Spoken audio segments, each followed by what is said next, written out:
everyone, and welcome back to my channel. Thank you for being here one more time. Thank you for rocking with me. Today I have a special guest here. She's another crime YouTuber. I'm gonna let her introduce herself. Hi guys, my name is Diva. The name of my channel is Dijomastered. Definitely check it out. I love all things food and I love all things crime. So that's what I do. I do a lot of mukbangs and I do a lot of recipe videos as well, where I discuss crime. So please do check me out. I've also filmed another video with Lirato on my channel, which you should check out, and she's gonna leave it in the description below. Yeah, so like she said, I will leave all her details and everything. Do head on to her channel and subscribe to her channel.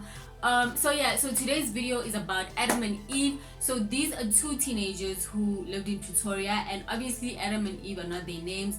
Since they were teenagers when they committed their crimes, their names have not been put out to the public to protect them. We're gonna get straight into the video, and I hope you guys enjoy this video. Do not forget to subscribe, like, comment, share the videos, and I hope you guys enjoy this. Okay, so Adam and Eve were actually two teenagers, a boy and a girl, who were dating, and they had actually killed a nurse who some sources say worked at Pretoria Academic Hospital, some sources say Wood General Hospital. Maybe she worked at one or another at either time, but her name was Santa Pistorius, and she was actually 47 at the time of her murder. Pistorius was actually a family member of Eve's, the girl that we're talking about today. And according to Eve, in Eve's diary, which had an account of everything that happened in her life, Pistorius was a very caring person in her life, and she played a very prominent role in her life. So Adam and Eve had actually met in a rehabilitation center, and they had been in a relationship for 5 months. So they had been staying with Pistorius in her flat, which was in Gezina, for a couple of months. And like I mentioned, they had met at a rehabilitation center, which obviously didn't work because here we are today. They had apparently borrowed a hammer, knives, and saw, claiming that they were going to cut some meat. The saw and the knives were later found at the crime scene.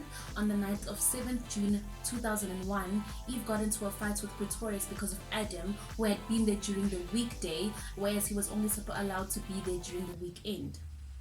They all later watched television when Pistorius fell asleep.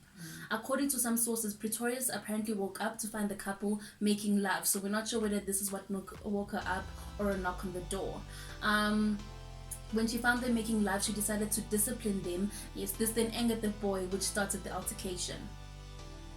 Okay, so after Pistorius had spoken to them, they actually all went back to the living room, and Pistorius actually fell asleep again. And that's when they decided that they were actually now gonna kill her. So Eve is the one who actually fetched the knife from the kitchen, and Adam is the one who initially started stabbing Pistorius. And the stabbings were actually so brutal, guys. At one point, the handle of the knife actually broke off. Obviously, when all this started, Pistorius woke up and she begged for her life. She begged not to be killed. But anyway, after the handle broke off, Eve actually fetched another knife from the kitchen for herself this time to continue the stabbings. So Pistorius actually sustained stabbings to her neck, face, back, chest, hips, and arms. And after they had assumed that she was gone, as in she was dead, Adam actually took a shoelace and strangled her, just to make sure with a shoelace that she was actually dead. So they fetched the saw that they had borrowed earlier for the meat, and they were planning on cutting her body and actually flashing her. I don't know how they were gonna accomplish that, but anyway, they aborted that mission. They didn't cut her up. And in the letter that was found at the scene, Adam had actually claimed that he didn't have the courage to actually go ahead with the cutting and all of that. But in the moment, he had actually lied to Eve and actually said that he was too lazy to cut up the body, so they didn't do that. So after they had killed Pistorius, they actually ate jelly.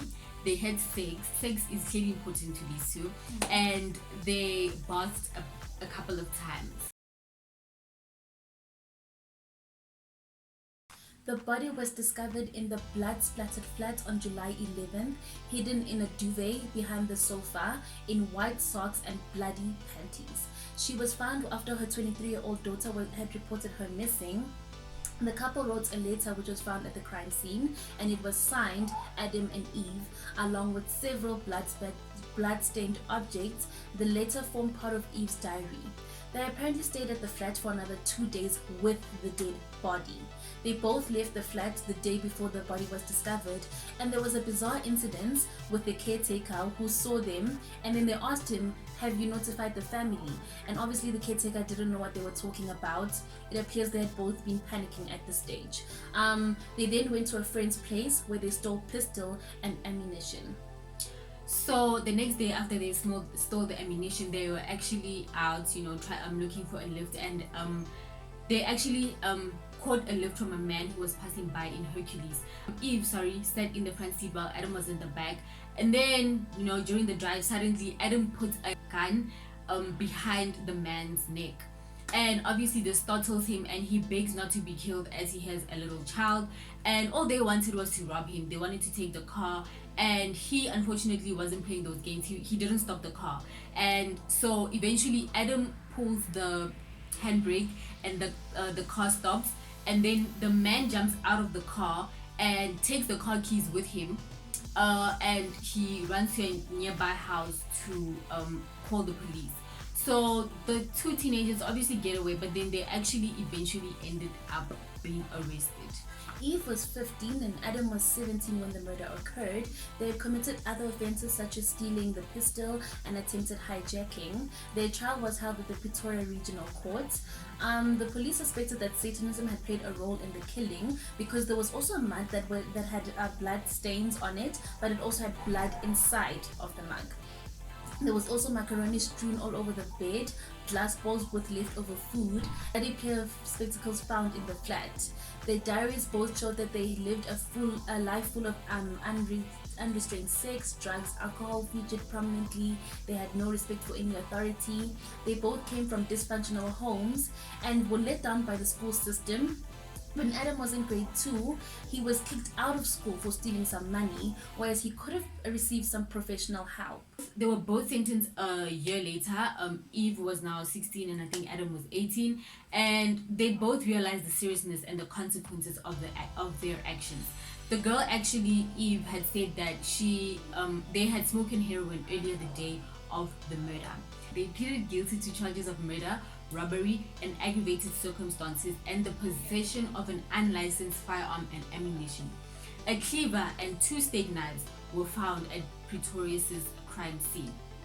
Eve explained how she realized the magnitude of the actions that her and Adam had taken, and how their actions were unacceptable. So the cleaver and the steak knives were the ones that they borrowed when they said they wanted to cut up meat. Okay. The boy later explained how the murder was as a result of too much emotional pressure by Pretorius and others. He says that they both had a difficult childhood and he was trying to protect his girlfriend. The judge was of the opinion that the murders had not been planned and that it could have been just set off by the fact that they had just gotten irritated by the fact that they were caught while having sex. They were then sentenced to 21 years imprisonment, but the judge ordered that they serve 20 years of their sentence and that they are not to be released on parole until they've served at least 15 years of the sentence and until they had been rehabilitated. So even though Adam was the older of the two, Eve was actually the more intelligent one and more manipulative, and Adam might have actually allowed himself to be manipulated for the sex. So Adam was sent to Bavianspoort and Eve was sent to Kronstadt because those facilities actually accommodated youth offenders. So the judge had initially said that they were both young, they realized the mistake and actually admitted guilt, and that they were inexperienced first-time offenders, and that there was a chance that they could still be rehabilitated. So there's a lot of interesting points about this case. There's a lot to be said. Yeah, so you'll start. Yes, I just want to say that the way that schools deal with juvenile delinquents is sometimes very problematic. I think teachers sometimes have this thing where, like, if a child is naughty, if a child is going through adolescence and acting up, they have this thing of just labeling a child and saying, oh, you're a bad kid, instead of saying, oh, you're a kid who can be taught or something like that. They don't see it as an opportunity to teach. The measures they use to discipline the child is not positive, if I can put it that way. So they'll like kick you out of the school or whatever. Then the child feels more further ostracized and more unwanted, which might actually perpetuate the problematic behavior. Also, okay, so another problematic thing is that they met in a rehabilitation center, right? So the fact that they got out together and still continue with drugs, And then okay, so we're not gonna blame the rehab centers, because if you're not ready to change, you're not ready to change. Rehab centers can't tie you down to change, but it just says a lot about their relationship and the dynamics. So nobody was showing. I don't know what you say in English. But yeah, so the dynamics, they were just toxic, the two of them. And the fact that they were more obedient to each other than they were to any authorities, especially Adam's side, because he allowed himself to be manipulated and controlled by Eve, but he wouldn't be obedient to authorities, which would have led him to a better way in his life and all that. So and I also wonder, where are the families, like when when the children are living with the aunts or whatever. Exactly. Or maybe they have given up also because, wow, there's nothing we can do, the child doesn't listen.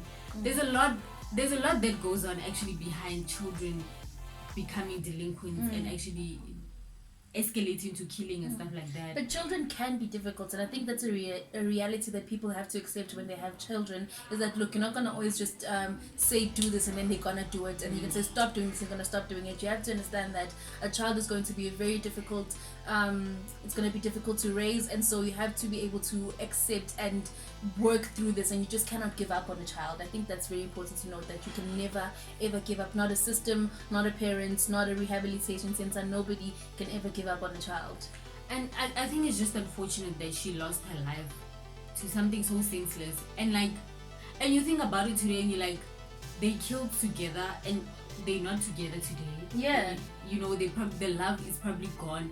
It's like, when you make a decision, some things later in life, you're just like, wow, somebody actually died for a teenage love affair that didn't go anywhere. Just because they were irritated because they were getting disturbed for having sex. And now someone's dead.